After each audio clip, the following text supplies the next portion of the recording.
Hello and welcome to StepByStepGuitarTuition.com. In this song workshop I'm going to teach you how to play Can't Stop by the Red Hot Chili Peppers.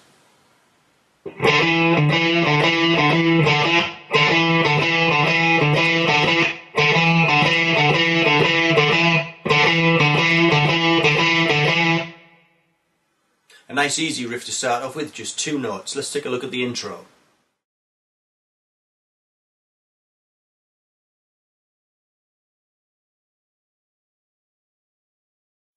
For this riff you only need two notes, the 5th fret on the 5th string and the 7th fret on the 5th string also. And if you use your 1st finger and your 3rd finger, play fret 5 and then fret 7. And do that 5 times. 1, 2, 3, 4,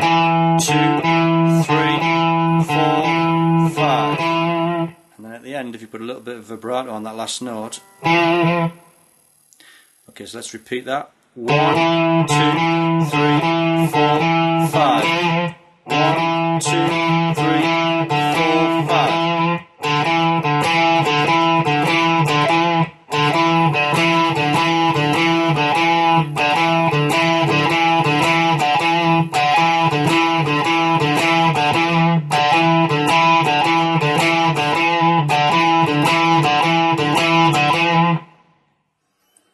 Best to start off slowly with this riff and gradually build up the speed because it's quite a difficult riff to pull off. Let's have a look.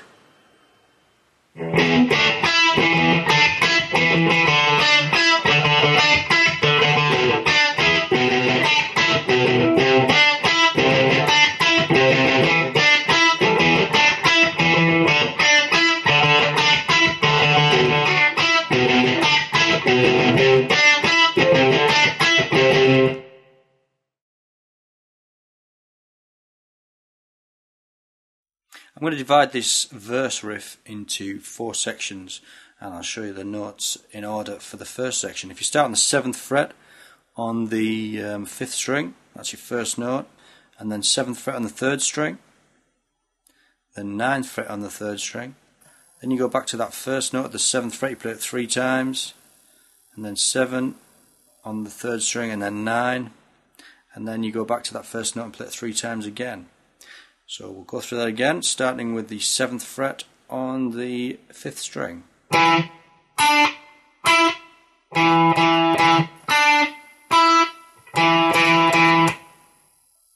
And again, 7th fret.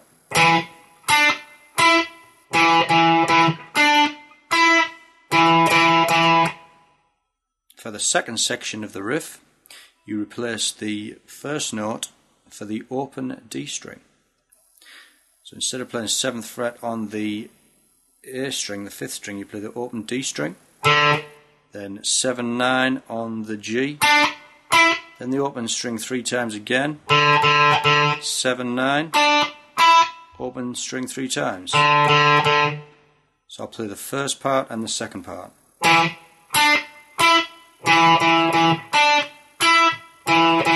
Second part, open D.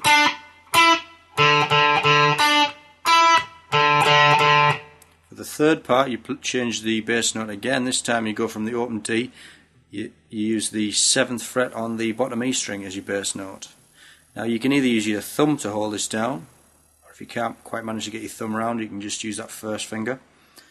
I'm going to use my thumb, 7th fret on the bottom, then these 7 and 9 on the G again, 3 times on the bottom, 7, 9 on the G, and then 3 plucks. So we'll put those 3 parts together. Section 1.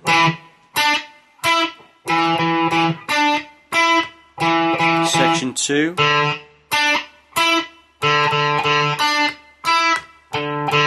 Three.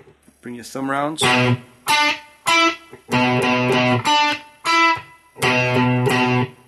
And then for the last part, section 4, you're going to play the 8th fret on the bottom string. That's your root note this time. You can use your thumb, or you can use your second finger. I'm going to use my second finger, 8th fret on the bottom string, then 7, 9 again, 8th fret on the bottom, 3 times, 7, 9, and then finish with that 8th fret on the bottom string 3 times again. So those 4 parts.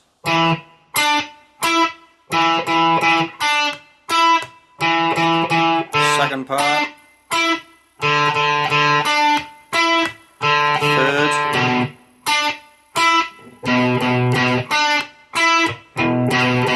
fourth part, and again,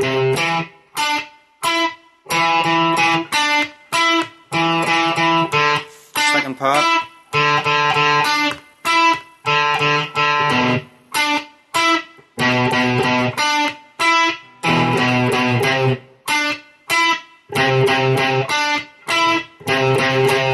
so I'll show you that up to speed.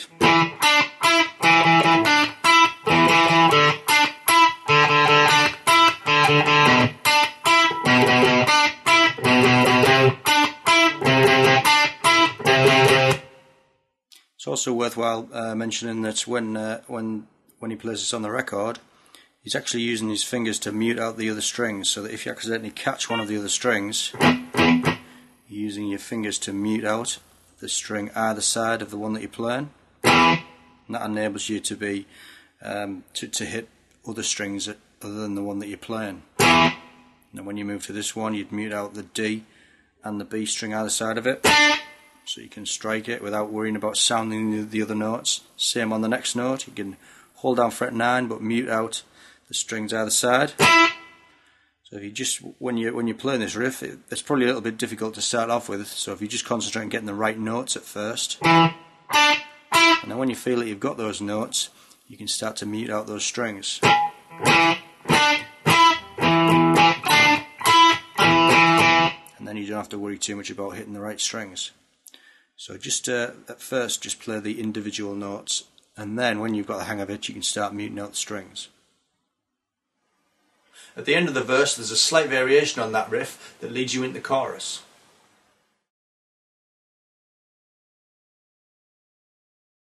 Just before you go into the chorus there's a slight variation on the riff. You play the first three parts as normal,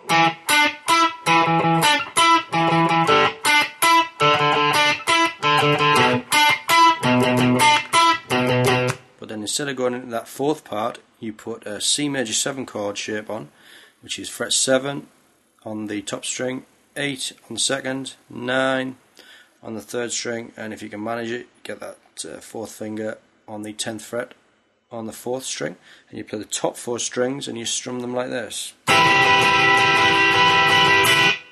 just doing down up strokes there.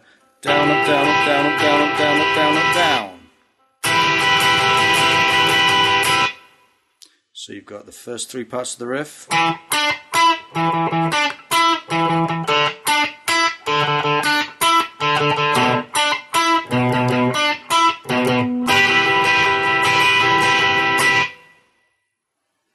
The chorus features bar chords and a fairly tricky strumming pattern. If you need any more information on bar chords, check out the Improvers lessons in the step-by-step syllabus. Let's take a look at the chorus.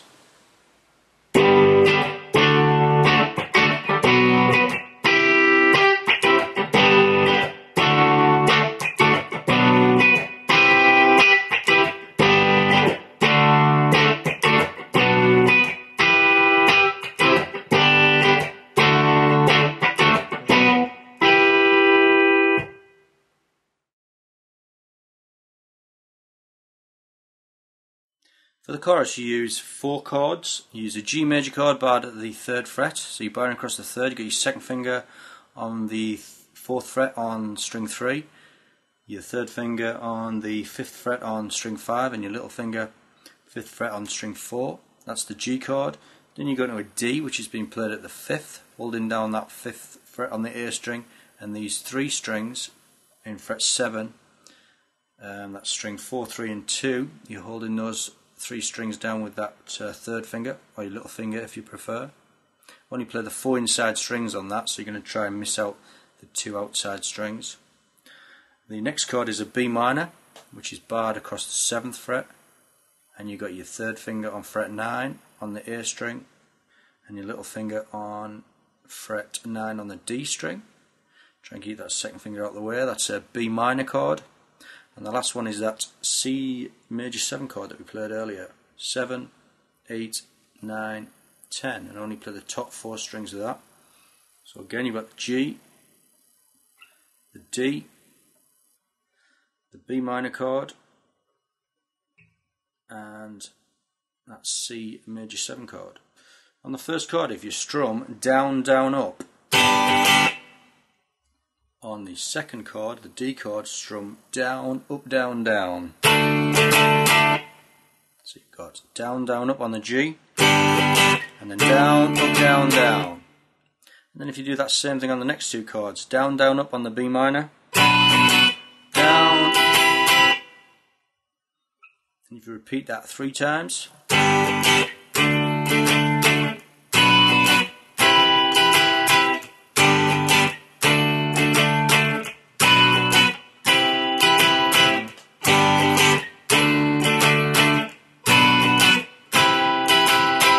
on the fourth time round is a little bit different. The G to D is the same, but then you just hit a B minor once and the C major 7 once. So all the way through we've got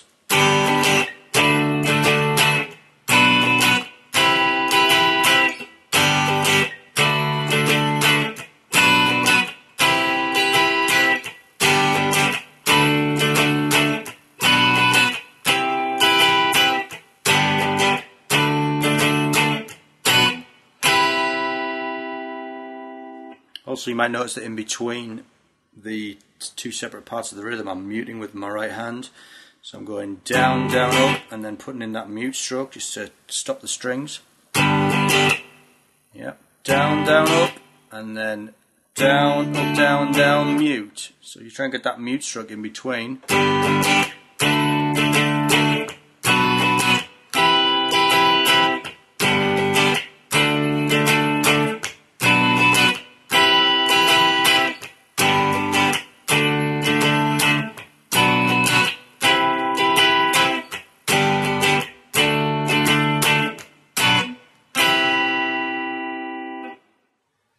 This middle 8 features a reggae strumming pattern. You can find more information on reggae strumming patterns in the improvers modules of the step-by-step syllabus.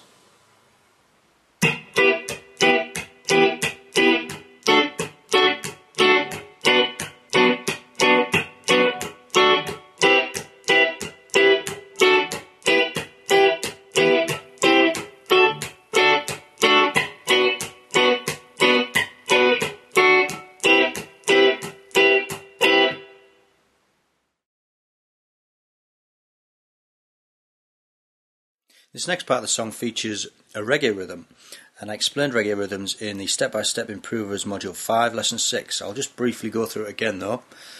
When you strum the downstroke, if you just hit the strings with the palm of your hand at the same time like this, and then on the upstroke let your palm come away and strum. So what you get is a muting sound on the downbeat and then the chord on the upbeat like this. And you're doing that for the whole of this sequence. So you're muting on the down, so you get that muted sound, and then on the upstroke, free chord. So mute for the down and then up.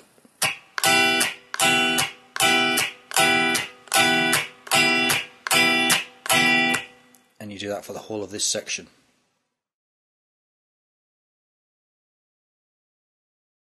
For this part of the chord we're using 5 chords: an E minor barred at the 7th, bar across the 7th fret, second finger fret 8 on the 2nd string, third finger fret 9 on the 4th, fourth finger fret 9 on the 3rd string. We're using the top half of a D chord, that's fret 5, 7 on the 2nd, 7 on the 3rd, 7 on the 4th string. We're using a B minor, bar right across the 7th, third finger goes on fret 9 on the 5th string, fourth finger fret 9 on the 4th string.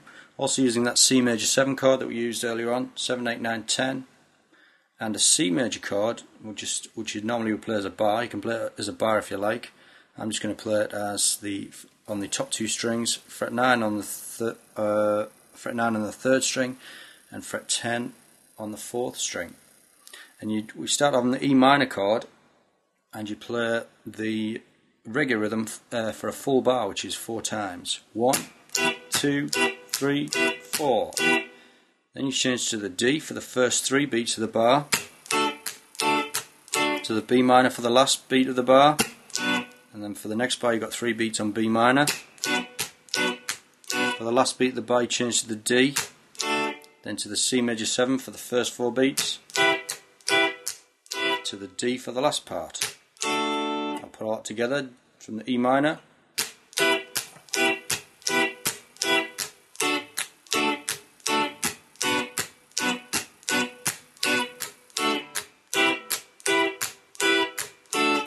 And then for the second time, it's a slight variation. When you play the E minor, first 3 beats, then you go to the C chord, to the D, and then carry on as before, to the D, to the C major 7, to the D. So I'll put those 2 parts together from the beginning: E minor, D, B minor, C major 7, and then the second part, E minor. This time you change to the C, to the D, to the B minor, to the D, to the C major 7, to the D, and repeat. Now let's take a look at the solo, which features the E minor pentatonic scale. You can find more information on that scale in the beginner's lessons of the step-by-step modules. I've broken the scale up into 2 phrases for you, slowed it right down so you can see exactly what's going on, and we've put the time location of each phrase on the screen so you can locate the phrase in your media player. Okay, let's take a look at the first phrase.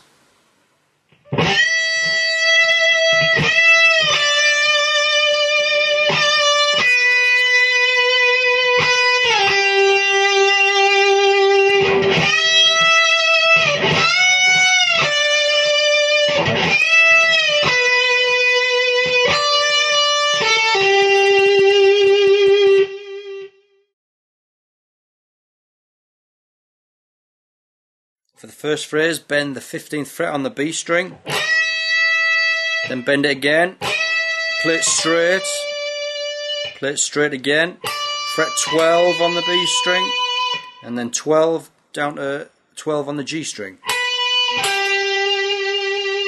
Show that again, 15th fret bend, bend again, straight from 15 to 12, and then 12 down to 12 on the G string.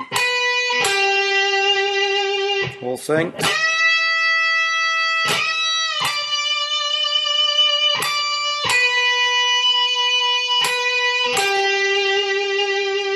So don't forget to use plenty of vibrato as well. And also, if you mute out the strings with the palm of your hand, and then you can drag your plectrum across to get those bends sound more aggressive.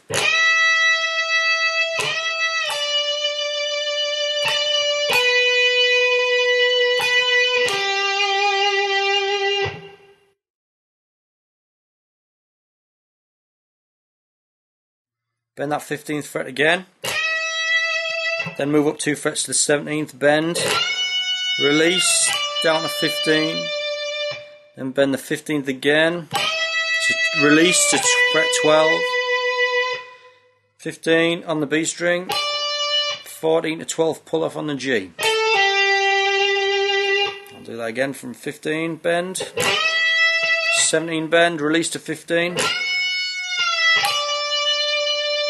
and then 15th fret bend, release it down to 12, 15th fret on the B string, 14 to 12 pull off on the G, and again,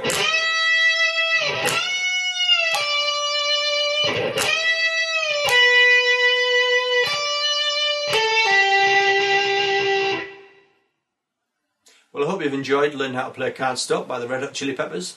There's loads of different interesting riffs in that song for you to practice. If you'd like any more information on any of the techniques or chords that we've covered in this workshop, check out your song lesson notes.